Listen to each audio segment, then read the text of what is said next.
Hunt them down. Do not stop until they are found.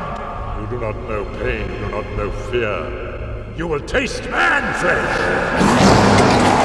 The orc is easily one of the most iconic creatures in all of fantasy, as the concept of brutish, savage humanoids with incredible strength and stamina gives you a tremendous amount to work with, and have been prominently displayed for years in games like Warcraft, and even given modern interpretations in films like Bright. But the greatest on-screen depiction, without a doubt, is Peter Jackson's The Lord of the Rings.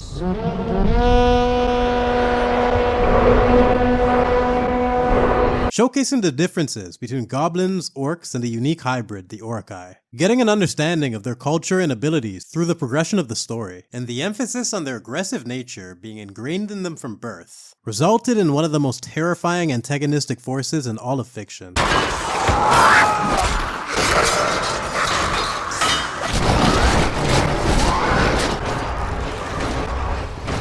But the current obsession that modern writers have with adding a grey element to everything on screen has reached its peak, reinterpreting characters and creatures to fit modern standards instead of understanding what made them work in the first place, lacking the talent to create genuinely complex characters themselves, and damaging the legacy of superior stories. We saw it in the Book of Boba Fett, taking the ferocious Rancor from Return of the Jedi, and making him a depressed monster who's misunderstood. This beast can feel such things. Rancor are emotionally complex creatures. We saw it in Loki Season 2, removing his motives and agency in Avengers 1, and making the events entirely due to his insecurities. I was so angry with my father and my brother, I went down to Earth, and I held the whole of New York City hostage with an alien army.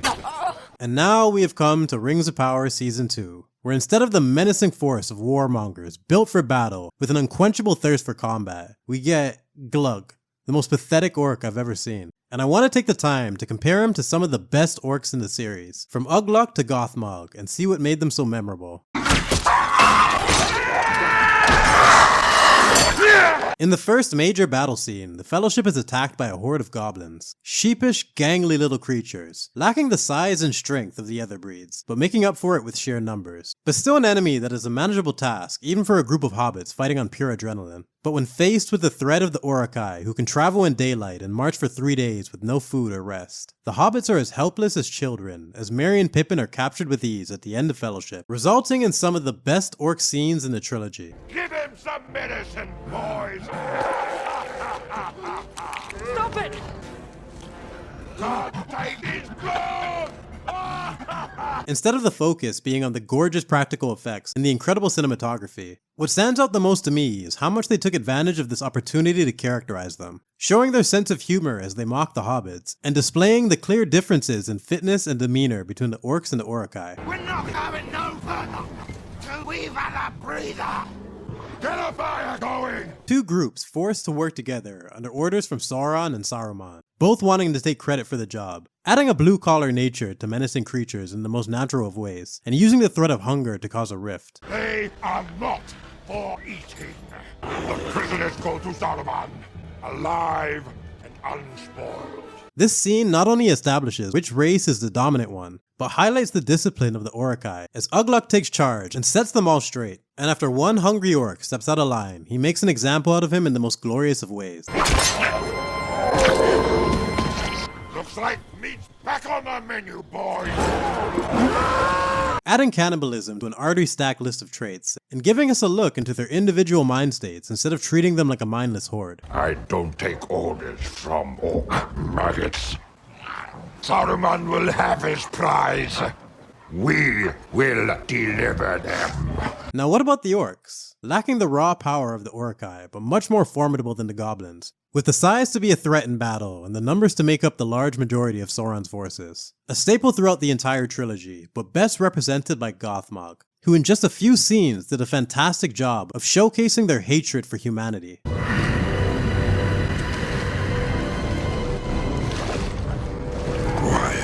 And once again, they don't waste a moment to flesh him out, showing his deformed hand and unique features, and that he's essentially crippled, yet having him lead a stealth attack with a group of orcs. Something you wouldn't normally associate with orc battle tactics, and establishing that he's clearly here for his strategic mind, not his skill in combat. And in about 1 minute of screen time, they have painted a very clear picture of who he is. Fear.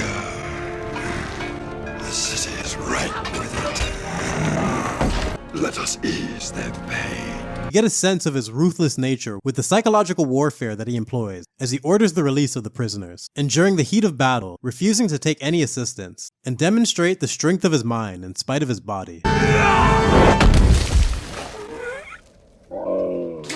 Whether it's Lurtz, Grishnak, Ugluk, or Gothmog, one thing is consistent: a distinct lack of empathy and a deep-rooted savage nature, one of the many reasons they're so fun to write with. From the intelligence of the orcs to the brute force of the Orci, even the primal nature of the goblins, we get such a well-rounded picture of their entire race in such a short amount of time. It's easy just to remember them for the amazing practical effects, but taking a look at the efficiency of their writing and why they work so well is just as important. The scum tried to knife me! Kill him!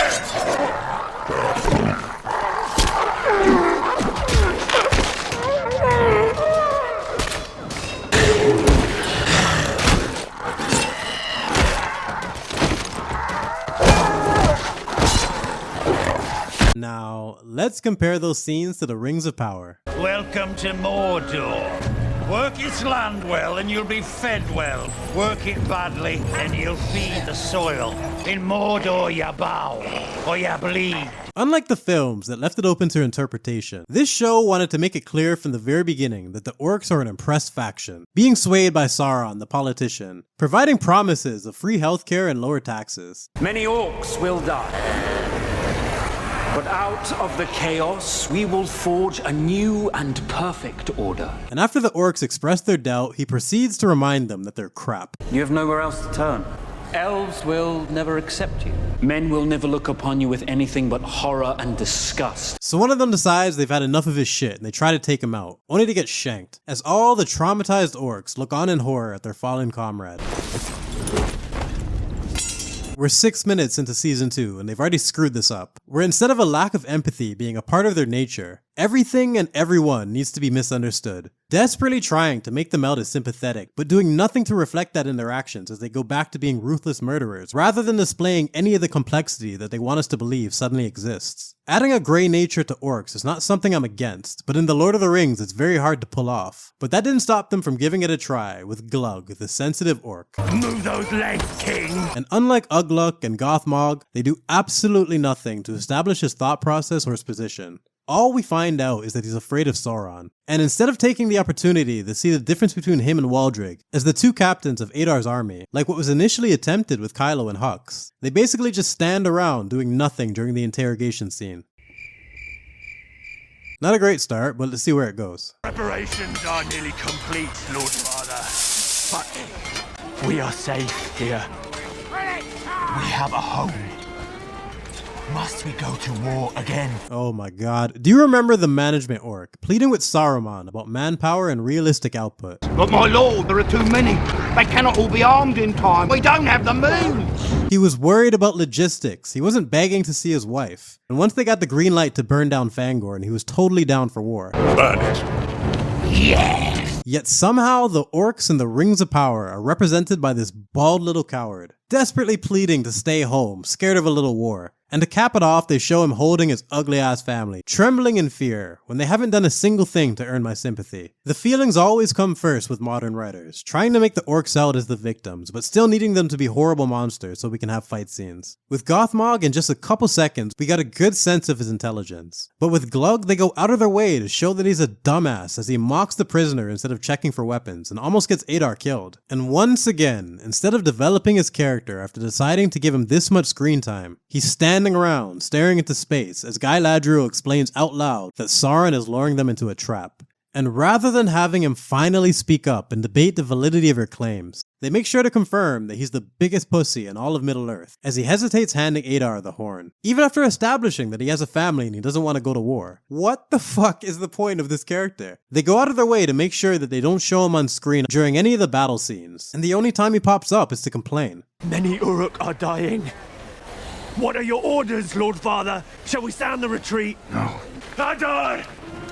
Nam Kibakai, Kinam Shubakai. With all that is left of my heart. Who is this spineless little creature, and what have you done to the race of orcs? It's bad enough that none of the elves look like elves, but now the orcs are softer than hobbits. Merry and Pippin missing home and wanting to return to the Shire was an established part of their characters, but it just doesn't work with Glug after everything we've seen. But he still gets the last laugh as he tricks Adar, and they once again remind us of the savagery of orcs. Glug betrays and kills his father for making him go to war, and pledges his allegiance to Sauron, who is making him go to war.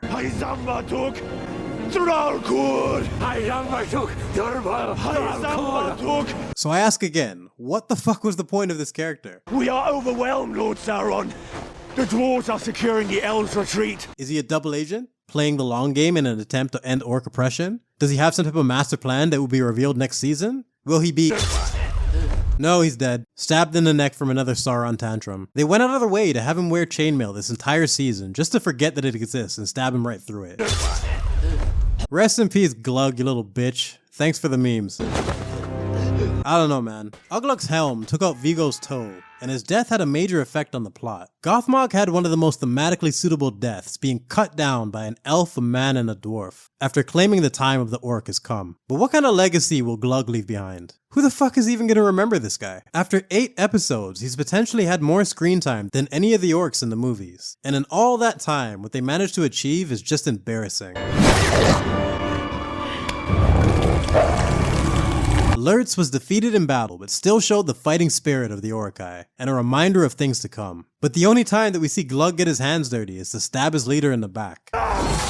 Ugluk spoke his mind and laid down the law, and anyone who got out of line got put on the menu. Get back, scum! Glug is a timid little shit that did nothing but bitch and moan all season, never having the courage to stand up for himself, even though this is supposed to be about family. Gothmog's goals were clear, and the path forward is one he welcomed openly in order to see the orcs rise to power. Form ranks, you maggots! Form ranks! Pikes in front! Archers behind! Glug literally kills their leader, who he considered a father, for making him go to war, and trades him for someone he hates and fears who's doing the exact same thing. It makes no sense at all. They got so lost in trying to make him a sympathetic character that they forgot to make him a logical one. While the other orcs are instantly characterized, making sure not to waste a moment of screen time, where after an entire season I still don't even know why he was here. And that is ultimately one of my biggest issues, as great writers will achieve multiple things within a single scene. They take advantage of the opportunities to make minor characters have a major impact and be worth remembering, but in the Rings of Power, every scene achieves one thing at a time. Usually something that we already know or could have interpreted ourselves or don't give a shit about. It's one of the most dull, lifeless, and inefficiently written shows I've ever seen, tarnishing the legacy of the greatest story ever told. Lord Father, he will kill our own kind. Man, this show sucks. I'll be definitely finishing off this season, breaking down that stupid battle scene in episode 7. But until then, if you enjoyed this, you can check out the rest of the series. Thanks for watching. Until the next time.